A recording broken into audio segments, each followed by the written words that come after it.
Se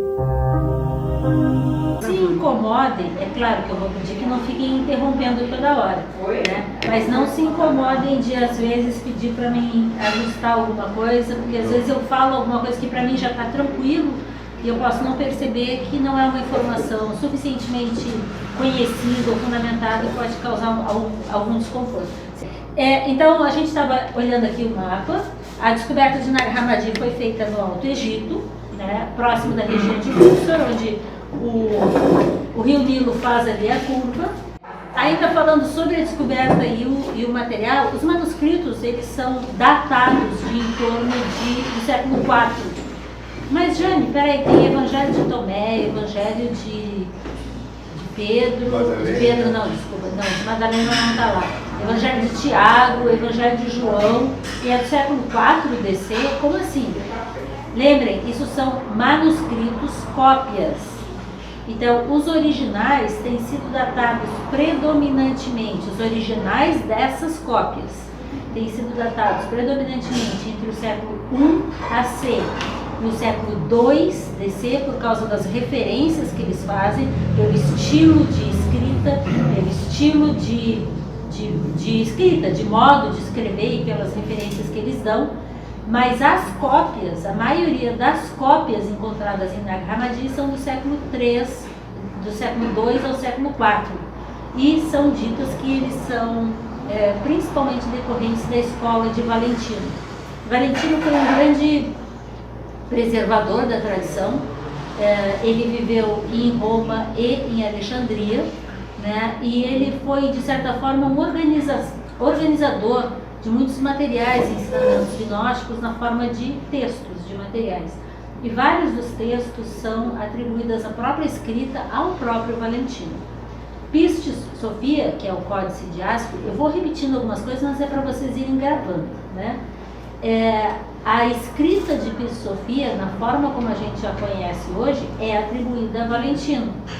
Teria sido preservado na escola de Valentino, mas o original de Pistis Sophia, provavelmente aquele original que deu origem ao Pistis Sophia que se tem hoje, esse original teria sido do tempo de Jesus, né? E aí vem novamente pelo que está escrito, como está dito e tudo mais, tá?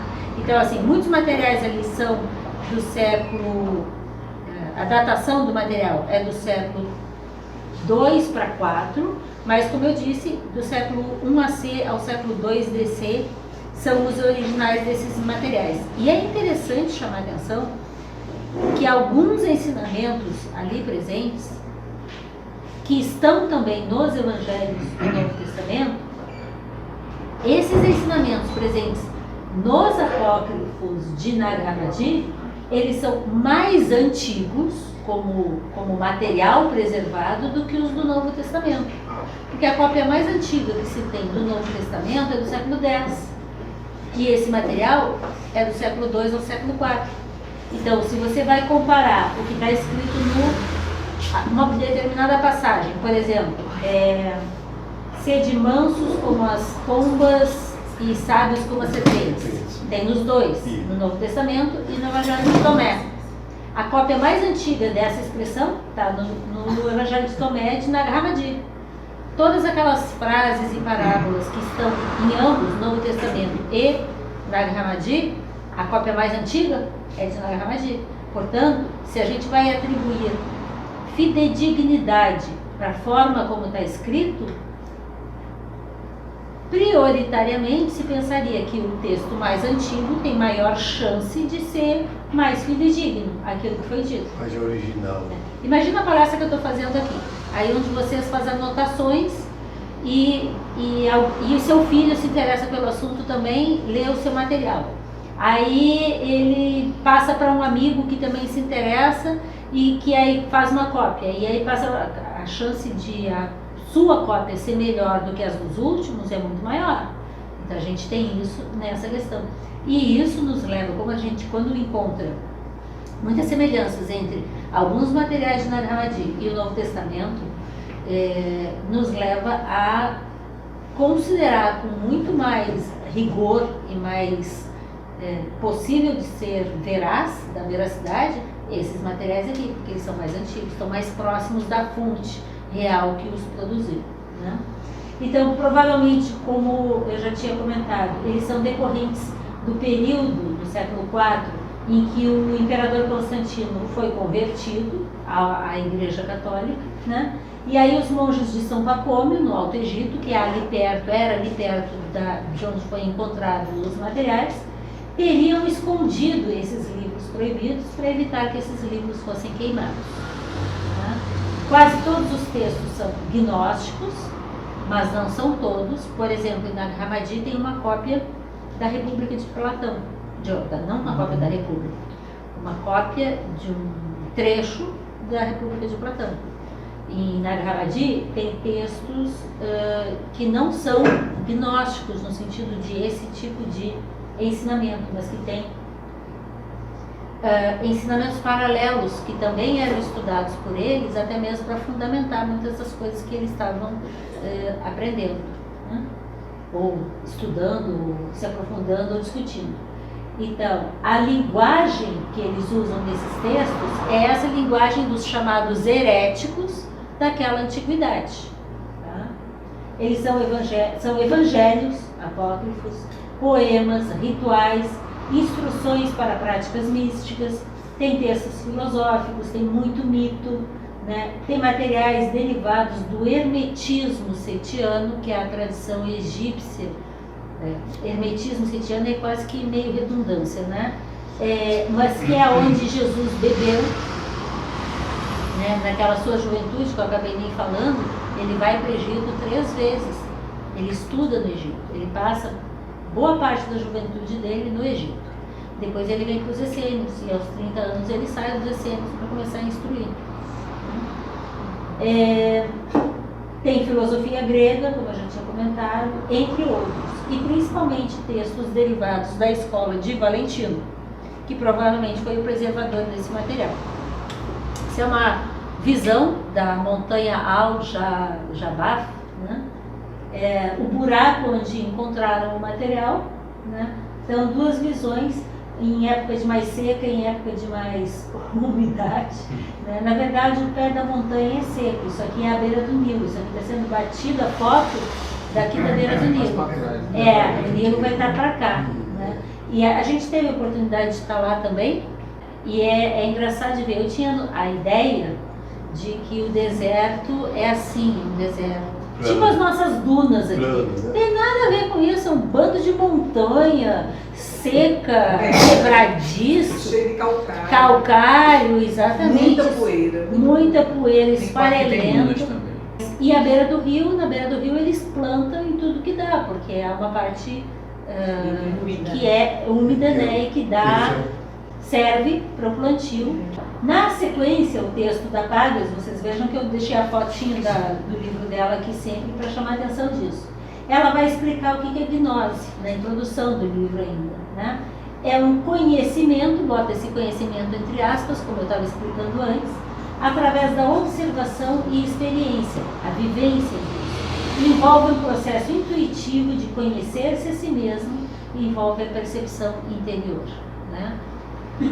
Tudo aqui tem partes da Pagels e também palavras minhas, né? Porque eu só usei o texto dela como roteiro.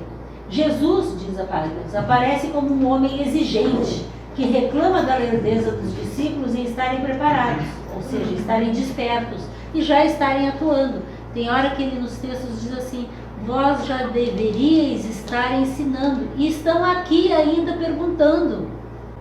Vós deveríeis estar despertos e ainda estão sonolentos. As mulheres são tratadas em grau de igualdade com os homens. Jesus não faz diferença entre ensinamento para um e para outro, e nisso ele é um revolucionário naquele ambiente, porque naquele ambiente, naquela época, aos homens era dada a permissão do estudo e às mulheres não. Elas poderiam estudar quando sobrasse tempo, além dos afazeres, né? E se algum homem, por acaso, quisesse ensinar a elas. E Jesus dá essa atenção específica a elas. O mito da queda de Sofia e outros mitos permeiam muitos dos materiais. O mito da queda de Sofia é aquele mito que conta que Sofia, tentando gerar alguma coisa de valor, né, ela gera um filho sem o consentimento do seu par, que é Cristo. E nessa geração, sem o seu oposto, sem o seu par, ela gera uma criatura desqualificada, ela gera uma criatura inadequada, né? E ela, vendo o erro que fez, ela então tenta melhorar a situação. E aí, quando esse Yaldabaoth, né, gera então as suas criaturas, que é o Adão de barro,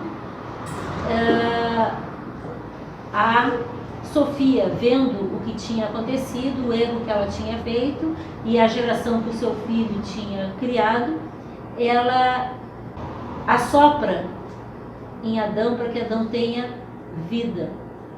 Esse mito vai ser contado de várias formas diferentes, inclusive no texto na Grahamad, não é tudo igual, mas assim, a história no fim das contas é a mesma, mas tem pequenas nuances. Eva é o aspecto Budi, Eva é o aspecto intuição, e Adão é o aspecto manas, é o aspecto mente, intelecto. Sem Budi, sem que Eva dê a Adão o fruto da árvore do conhecimento do bem e do mal, Adão continua dormindo. É Eva que o desperta. E Eva nasce de uma costela de Adão, que é uma forma de dar sustentação a Adão. Sem aquela costela, Adão não ficaria completo. Mas ao mesmo tempo, o que completa Adão é a sustentação de Eva, é uma costela. É aquilo que sustenta, é uma das peças que sustentam Adão. É a presença de Budi em nós. Então é bem interessante você começar a ler com outros olhos. Obviamente a serpente é muito bem vista nesse mito, porque a serpente oportuniza a Eva oferecer o fruto ao Adão, e assim o homem se torna completo, porque ele conhece Eva, e os dois polos se unem, então eles são capazes de gerar filhos, gerar toda a manifestação da humanidade. Assim, e aí terminando, o Yaldabaoth então gera um mundo onde ele joga o Adão, que é um paraíso, onde o Adão é completamente tonto, ele acha que está no céu, mas ele está no inferno de fato, porque ele não identifica as diferenças ali dentro, e ele só vai começar a se dar conta que ele estava num paraíso quando ele começa a distinguir que existe bem e mal, e os gnósticos chamam a atenção: por que esse Deus assim não queria que eles comessem do fruto da árvore que lhe permitiria conhecer a verdade? Ué, porque se Adão descobrisse a verdade, ele se tornaria igual ou maior do que o seu Deus Yaldabaoth. E ao consumir dessa fruta, você se conhece a sua contraparte. Ânima e ânimos está bem representado aqui. E conhecendo o seu outro lado, você se une na câmara nupcial. Gente, eu estou falando de vários textos ao mesmo tempo, porque você vai juntando os pedacinhos, isso vai começando a fazer sentido. E se reunindo na câmara nupcial, você é capaz de voltar para a casa do Pai. Eles, os gnósticos, segundo Apágios, questionam. Imagina que absurdo! Os gnósticos questionam se o sofrimento é derivado do pecado. O hino de Jesus, o livrinho esse, não sei se vocês lembram, mas durante o hino, Jesus teria dito a João: tivesses conhecido no sentido de gnosticamente, de cognoscer, se tivesses conhecido o sofrimento, ou seja, numa linguagem budista, se tivesses afastado a vidya, terias o poder de não sofrer. Ou seja, se você elimina a vidya, você elimina o sofrimento. Então, é questionado se o sofrimento é derivado do pecado. Eles questionam se existe esse pecado original. Obviamente eles não aceitam isso, porque a interpretação do mito de Adão e Eva deles é distinta. Falam do elemento feminino da divindade, que é vista como pai e mãe, igual na doutrina secreta. A divindade não é o pai, mas é o pai e mãe. E eles vão valorizar, os gnósticos valorizam interpretações do feminino, ou o uso do feminino, no sentido das polaridades, também como método de ensino, como presente nas parábolas e essas coisas. Eles falam que a ressurreição deve ser entendida simbólica e não literalmente. né? A ressurreição de Jesus não é porque ele morreu, então aí ele reapareceu e apareceu no céu. Não, não, não, não. A ressurreição acontece em vida enquanto ele estava ali. É a vivência de um aspecto simbólico.